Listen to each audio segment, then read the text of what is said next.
আসসালামু আলাইকুম। নিশ্চয়ই সবাই ভালো আছেন। আলহামদুলিল্লাহ আমিও ভালো আছি। নিশ্চয়ই সবাই বুঝতে পেরেছেন আমি কোন বিষয়ে কথা বলবো। এই পলাশ সাহা, উনি একজন বিসিএস কর্মকর্তা, মেধাবী ছাত্র। উনি কোনো দিকেই কম না, দেখতে শুনতে সব কিছুতে। কিন্তু বর্তমান যুগে দেখা যায় যে অনেক ক্ষেত্রে মেয়েদের চেয়ে ছেলেদের জীবন বেশি অসহায়।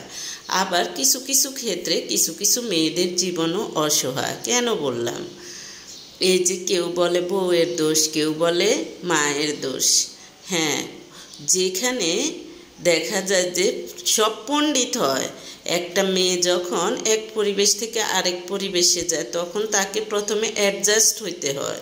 সে অ্যাডজাস্ট হওয়াটা এটা হাজব্যান্ডের পক্ষ করে নিতে হয়, কারণ একটা শ্বশুরবাড়ির পরিবেশ সম্পূর্ণ ভিন্ন। দেখা যায় যে সেখানে সকালে উঠে কি করতে হবে, কখন কি করতে হবে, কখন কিভাবে কাজ করতে হবে, কিভাবে ব্যালেন্স করে চলতে হবে, এগুলো সবাই জানে না, বুঝে না। এগুলো সব যখন বুঝে যায় তখন হলো একটা মেয়ে আদর্শ গৃহিণী হয়ে যায়। কিন্তু এই আদর্শ গৃহিণী হওয়ার জন্য তাকে সময় দিতে হবে। আদর্শ গৃহিণী হওয়ার আগে একটা ছেলেকে বিয়ে করানো মানে একটা মা সে ব্যারিস্টার হয়ে যায়, সে প্রিন্সিপাল হয়ে যায়। আর সাইড থেকে ওই যে কিছু ভাই বোন আছে মেয়েলি টাইপের, কিছু খ্যাত টাইপের বন্টন আছে। এগুলো দেখা যায় যে বিভিন্নভাবে একবার মাকে ইন্ধন দেয়, একবার ভাইকে ইন্ধন দেয়। আবার সবাই কিন্তু সমান না। অনেকেই আছে দেখা যায় যে ভাইয়ের বউয়ের দোষ হলে ভাইয়ের বউকে বুঝিয়ে বলে, মা বোনের দোষ হলে মা বোনকে বুঝিয়ে বলে। বা অনেক হাজব্যান্ডও আছে স্ত্রীর দোষ হলে স্ত্রীকে বুঝিয়ে বলে, মা বোনের দোষ হলে মা বোনকে বুঝিয়ে বলে। কিন্তু আমাদের সমাজ ব্যবস্থাতে সব রকম মানুষ আছে। কিছু কিছু পুরুষ আছে শুধু ভাবে যে স্ত্রীকেই বলা যাবে, স্ত্রীকে ডিভোর্সের হুমকি দেয়া যাবে, স্ত্রীকে মারা যাবে, স্ত্রীকে সব কিছু করা যাবে, মা বোনকে কিছুই করা যাবে না। আবার ব্যতিক্রম ধর্মীয় আছে। তবে আমি মনে করি ব্যালেন্স করা ভালো। যার দোষ হয় তাকে বলবেন, কারণ অন্যায়ের পক্ষে কিন্তু সাপোর্ট নেওয়াটাও অন্যায়।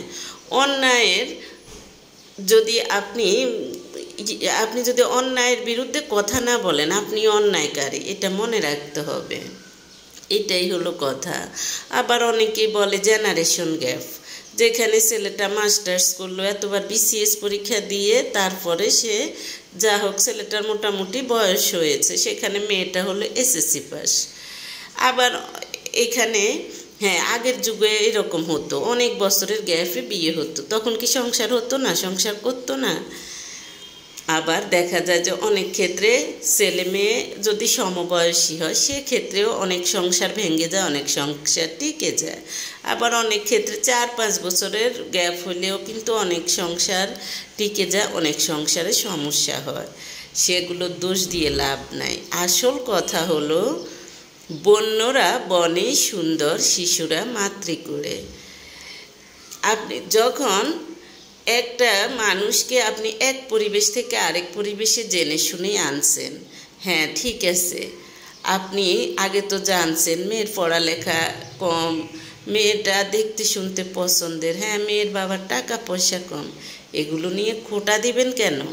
এগুলো নিয়ে ছোট করে কথা বলবেন কেন? অনেক মেয়েরা দেখা যায় যে এগুলো কাউকে বলতে পারে না, মুখ বুজে সহ্য করে। তখন এগুলো ভিতরে থাকতে থাকতে মেয়েটা অ্যাগ্রেসিভ হয়ে যায়। তখনই দেখা যায় যে তাকে কিছু করলে সেও করতে যায়, কারণ সেও মানুষ, সে নিজেকে প্রোটেক্ট করতে যায়।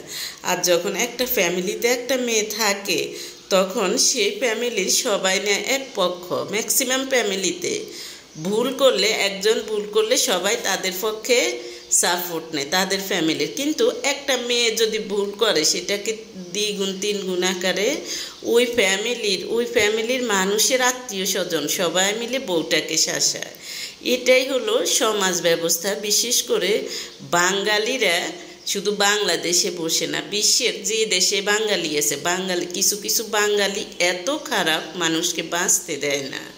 দেখা যায় যে অনেক মা বউয়ের কাছে থাকে না, দূরে থেকেও ইন্ধন দিবে। বউ এটাকে সারাদিন ঘ্যান ঘ্যান করতে থাকে, বউ এটার দোষ, এইটা সেটা। আর যারা পাশে থাকে তাদের তো আর মোবাইল বিল দিতে হয় না, তবে ম্যাক্সিমাম আছে। ছেলে বউয়ের সাথে হাসি খুশি কথা বলা যাবে না, ছেলে বউকে প্রাধান্য দেবে, এটা পছন্দ হয় না। আরে বাবা, মায়ের জায়গায় মা, বউ ভাই বোনের জায়গায় ভাই বোন, বউয়ের জায়গায় বউ, সবাই সবার অংশে সম্মানীয়, কারোর থেকে কেউ কম না, ঠিক আছে? স্ত্রীর সম্পর্ক একটা স্থায়ী নয়, এটা সবাই জানে। এটা যে কোনো সময় ভেঙেও যেতে পারে, আবার টিকেও যেতে পারে। সব সৃষ্টিকর্তার বিধান, যতদিন এখানে থাকবে, যতদিন সৃষ্টিকর্তা লিখে রেখেছে ততদিন খাবে, আর না হয় কেউ কিছু করতে পারবে না। সেটাও সৃষ্টিকর্তা যা করে ভালোর জন্যই করে, হয়তোবা সাময়িকভাবে খারাপ হলেও। এখন এক একজন এক এক কথা বলতেছে। আবার মায়ের কিন্তু এখনো আচরণ দেখে মনে হয় যে, প্রথমে ভাবছি যে না, মাটাকে তো দেখতে সভ্য শান্ত মনে হয়, না, মা যে এক্ষেত্রে এসপির মা, এসপির সে আর উচ্চ পদের, স্কুল কলেজে না গেলেও উনি যে উচ্চ পদের এসপি এটাও বোঝা হয়ে গেছে সকলের।